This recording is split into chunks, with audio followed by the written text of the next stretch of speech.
কোনোদিন কি কেউ একবার বলেছো বাবা তোমাকে ভালোবাসি? কোনোদিন কি বাবাকে একটু জড়িয়ে ধরে দেখেছো? দেখো নাই? তোমরা জানো না বাবার ভালোবাসা কত মধুর। বাবা দূর থেকে শুধু ভালোবাসে, দূর থেকে কাঁদে, দূর থেকে হাসে, বাবা কাছে আসে না। বাবারা কোনোদিন ওই শপিং মলে গিয়ে নিজের জন্য কিছু কিনতে চায় না, বাবারা শুধু সন্তানকে কিনে দেয়।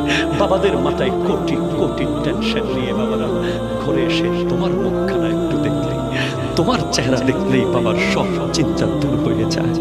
বাবা অফিসে কত কষ্ট করে, বাবা ব্যবসা প্রতিষ্ঠানে কত কষ্ট করে, এই বাবাদের দুঃখ কেউ বুঝে না।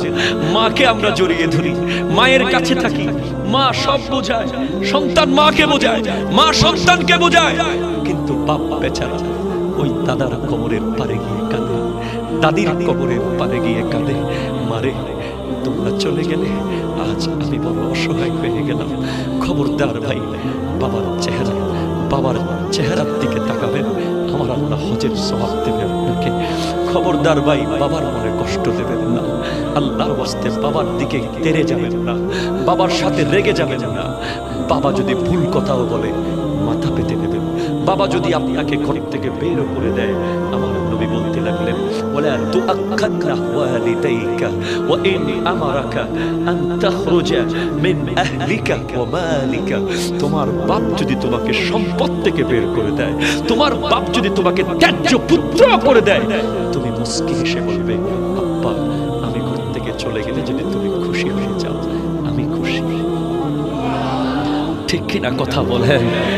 আমি সম্পদ আমার লাগবে না বাবা, কিচ্ছু আমার লাগবে না, শুধু তোমার সেই দোয়ার হাতটা আমার মাথার উপরে দিয়ে দাও।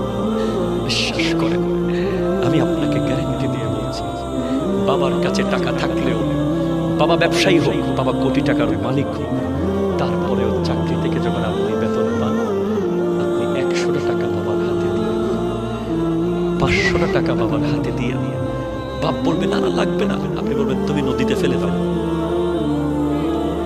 ঠিক কিনা কথা বলেন না? দেখবেন ওই বাপ সেদিন রাতে অন্ধকারের ভিতরে দু চোখের পানি ফেলে আল্লাহকে বলে, আল্লাহ আজকে আমি ছেলে হয়ে গেলাম, আমার ছেলে বাপ হয়ে গেল, আমার ছেলে আজ বাপ হয়ে আমাকে টাকা দিচ্ছে। মাঝে মধ্যে বাবার জন্য একটা পাঞ্জাবি নিয়ে আসবে, সুযোগ পেলে মাঝে মধ্যে বাবার জন্য একটা শার্ট কিনে আনবে। বাবাদেরকে দেওয়ার মতো কেউ থাকে না ভাই, আমরা সবাই শুধু মাকে ফোকাস করি। ওই বেচারা বাবা, ঘরের মধ্যে কিছু হলে আমরা সবাই মায়ের সাইড নিয়ে যাই, আমার সাইডে কেউ থাকে না।